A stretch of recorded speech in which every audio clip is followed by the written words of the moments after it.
Hey guys, the Battle of Cannae has 3 chapters. If you missed a previous one, you can find it here. Varro's tent signaled to the troops to array for battle. As the gusts of southwesterly Volturnus wind raised clouds of fine dust across the dry Apulian soil, for the next several hours, army officers closely supervised the complex deployment to ensure that the legions would form in the correct order. Varro and the rest of the Roman leadership decided to show the enemy their willingness to fight. However, they had no way of knowing if the Carthaginians would accept a battle in this new location. But then, Hannibal led his troops through the gates. And as a fan of our channel, you should definitely check out our friends over at CuriosityStream, my personal favorite streaming service that features thousands of documentaries geared towards the lifelong quest to learn, explore, and understand. I've been subscribed to CuriosityStream for over 2 years now, and I can highly recommend their history documentaries, which features topics from ancient, medieval, and more modern times. As our subscribers, you get free access to the entire library of documentaries on CuriosityStream. Click on the link in the description and register with the code HISTORYMARSH to get 30 days of free unlimited access to thousands of documentaries on CuriosityStream. And by registering, you'll also be supporting our channel.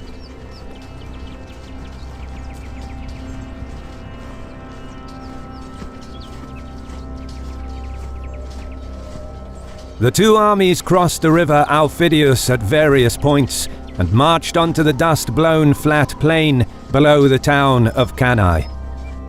Yet the Romans still weren't sure that Hannibal would give battle, so they left a 10,000-strong garrison in the main camp.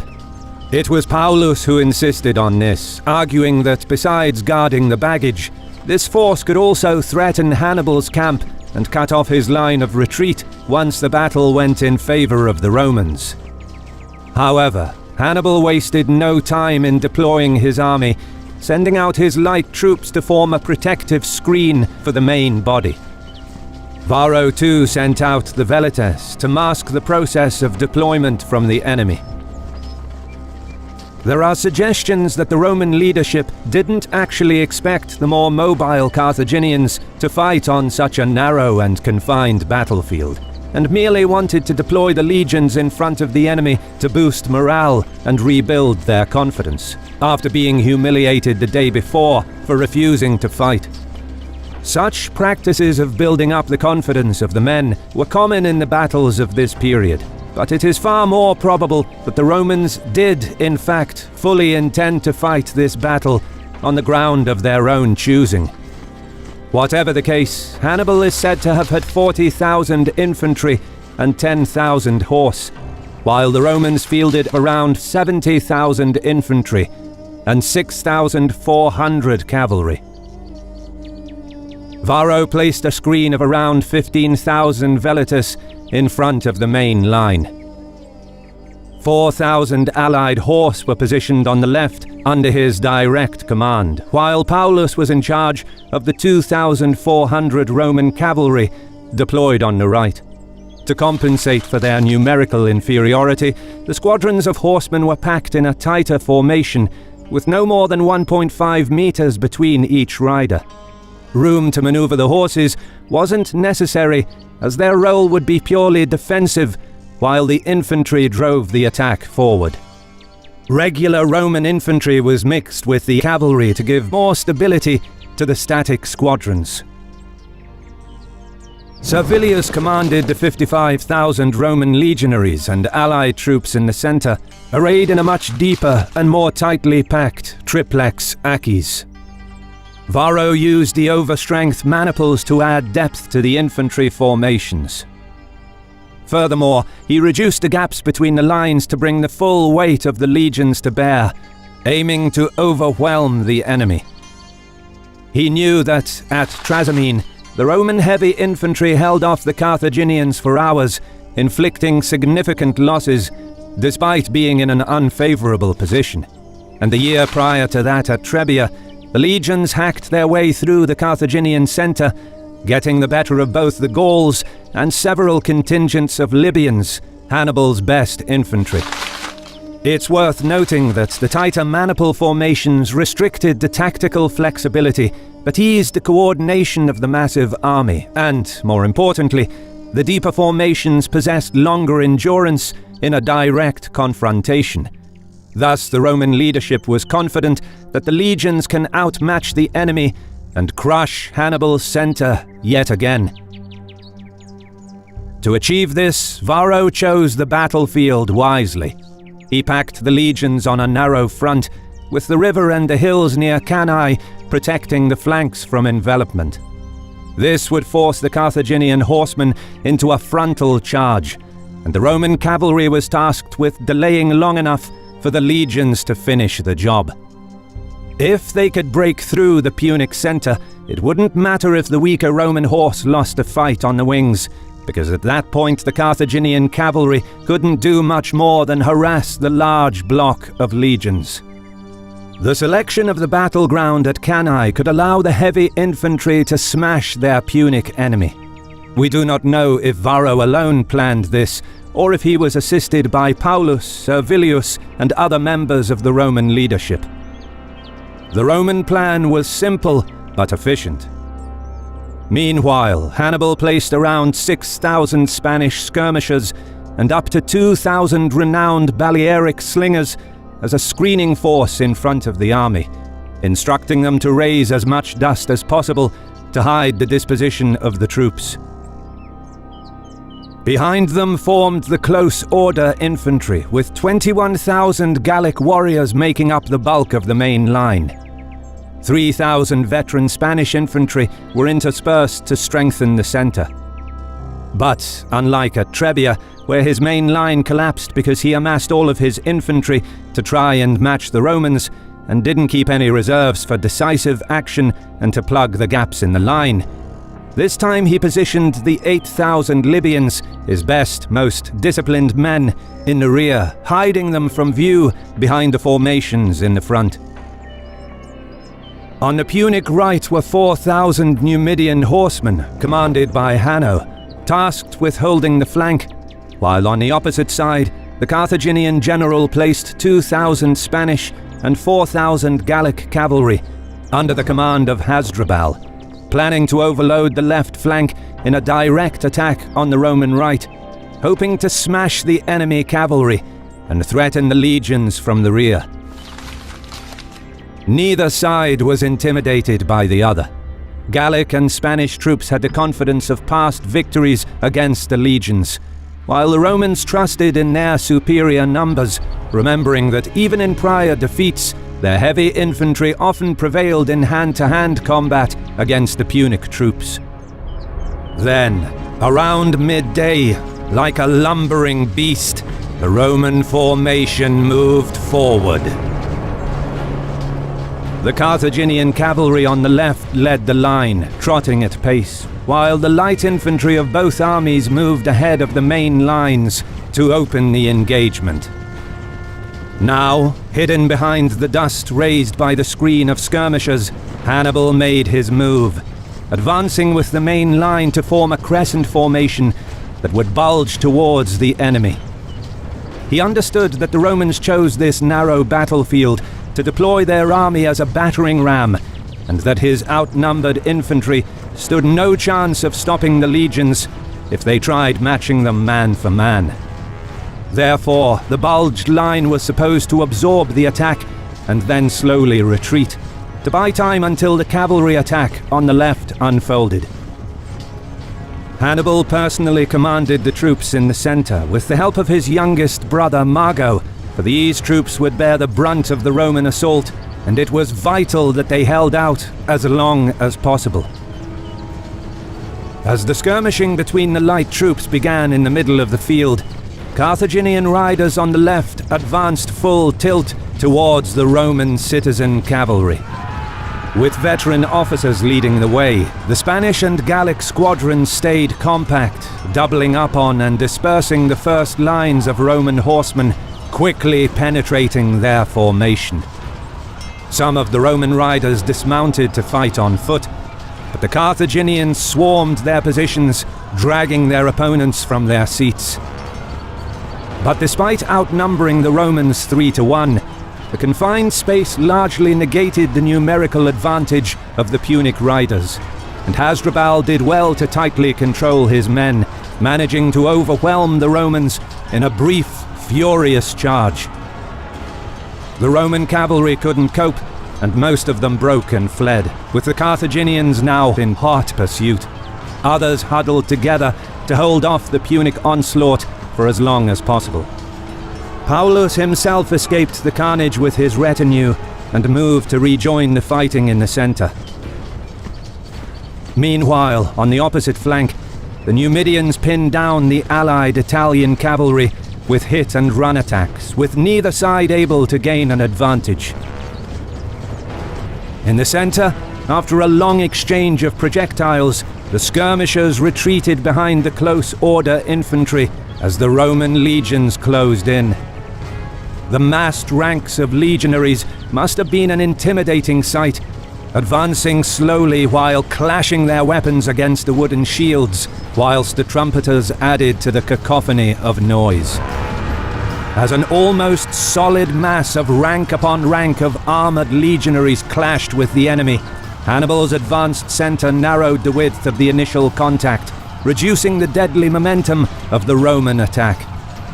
The bare-chested Gauls hacking at the enemy with their long slashing swords, and the Spanish in their white tunics thrusting forward with their short blades, stood firm and held back the enemy for a time. But as more Roman troops entered the fray, the weight of the legions drove back the mixed Punic formation. Roman velators supported the attack, while the Carthaginian light footmen were ordered to reinforce the flanks of the infantry. Hannibal and his officers barked orders at the men, telling them to stand off the Roman assault and slowly move back. Already overwhelmed by the wall of scutum shields pushing them back, ordering the troops to retreat further in the face of the enemy was fraught with risks. All it would take is a few men buckling under pressure to cause slight cracks in the line that could quickly break the formation and turn into a rout. But the Carthaginian general and his Punic captains led from the front, fighting alongside the troops in the first lines, encouraging the men to hold their nerve, carefully controlling their withdrawal. Hannibal knew that he had to stay in the fight and buy time until events elsewhere on the field unfolded, and for now, the line held. Close to the hills on the right, the light Numidian horsemen fought in small groups, throwing their javelins and rapidly retreating before the enemy could pin them down. However, their attacks caused very little damage, and Varro simply remained in place, making no effort to drive them back. The main role of the Roman cavalry was to prevent the enemy from flanking the infantry formation long enough until the main assault of the legions broke through the center. But on the other flank, the superior Carthaginian horse have by now decimated the Roman cavalry, completely routing them from the field. Next, Hasdrubal could move against the rear of the Roman center or help surround Varro's allied cavalry on the right. But first, he had to regroup and allow his men and horses time to rest, who were by now exhausted from pursuing the fleeing enemy cavalry. Back in the center, as the Carthaginian infantry fell back before them, the Romans pressed on, prodding and cutting through the retreating enemy line. Sword in hand, the centurions and tribunes shouted orders through the deafening noise of the screams and the clattering of weapons, urging the maniples to charge together, sending more and more men into the concaved Punic center, which seemed like it will soon break. Conversely, Hannibal and Mago pushed the men to resist a while longer, trying to gain every precious second, hoping that the Spanish and Gallic cavalry will come to their aid. But as more and more legionaries were drawn inwards, the Roman breakthrough was inevitable, and the pressure on the center finally broke the Punic line.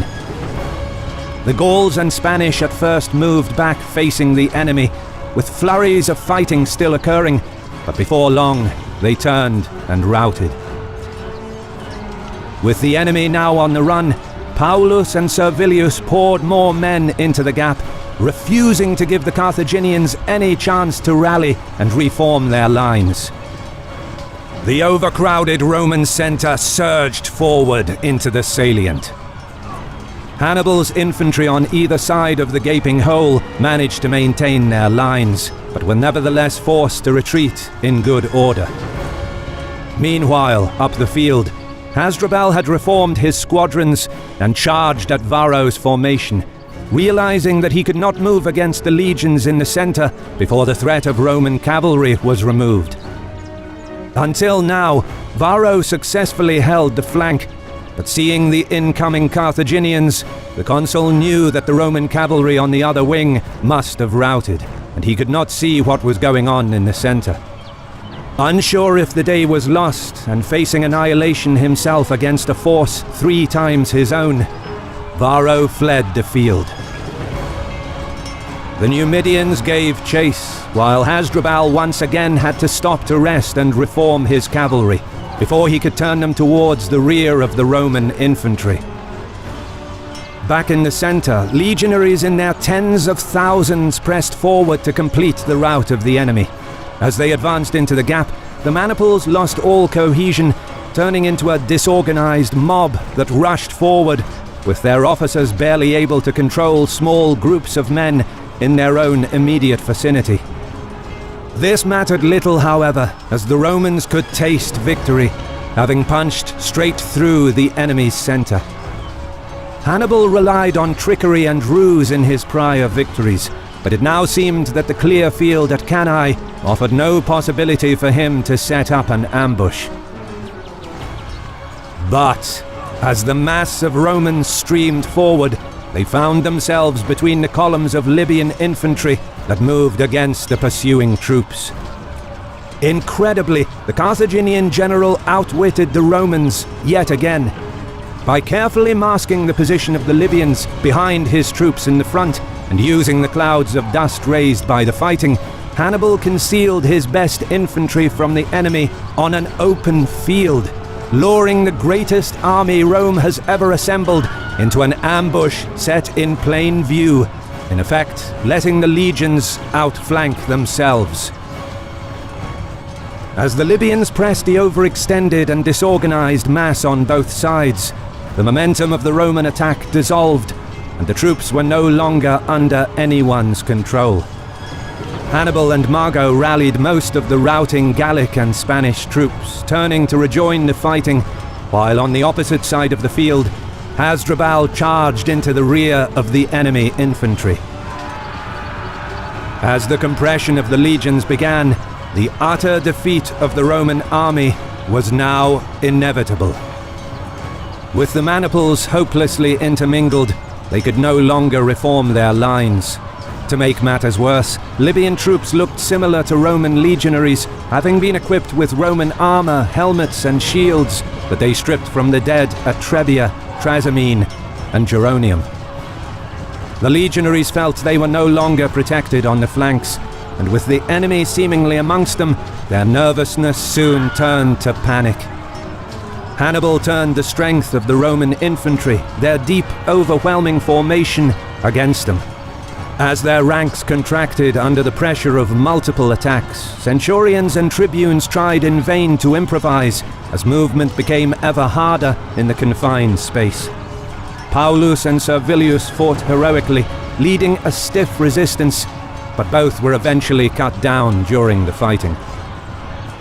Small groups of legionaries tried forming rough formations, but most were too exhausted and stood no chance against the fresh Libyans who were kept in reserve for most of the day. Some of the Roman troops, weary and fatigued, simply gave up, no longer having the strength to raise their weapons. As the hours passed, the battle became a one-sided massacre. The fighting went on until dark, but there was little to no tactical sophistication in this final stage of the battle, as the Carthaginians systematically slaughtered most of the trapped infantry. In the end, widespread Roman resistance collapsed, and those who had any strength left in them managed to flee towards the Roman camps and the nearby towns. Hannibal had won an unbelievable victory. By sundown, some 50,000 Roman infantry and 2,700 cavalry lay dead or dying on the field at Cannae. The gory sight gave pause even to the most hardened of observers, as nearly 3,000 tons of human flesh was left to rot in the August sun, the true fruits of Hannibal's tactical masterpiece. But achieving this slaughter cost Hannibal dearly. 5,700 of his men fell, a high figure for a victorious army in ancient times, which is testament to the harsh fighting on the day. Although it is worth noting that the Carthaginians were significantly outnumbered until the very end of the battle, which also played a role in the relatively high casualties for Hannibal's army. Nevertheless, the Roman leadership was decimated. Consul Paulus, Proconsul Servilius, and Marcus Minucius Rufus were killed in the battle, along with 80 senators, 2 quaestors, 29 out of 48 military tribunes, some 300 equestrians, with many others captured and enslaved. Never has there been a defeat that struck so hard at the very heart of Roman society. And as night fell on August 2nd, 216 BC, Rome's very future was left in doubt. Credit goes to our awesome patrons who make videos like this one possible. Consider joining them to support our work. You can also support us by subscribing to our channel and clicking the bell button to get notified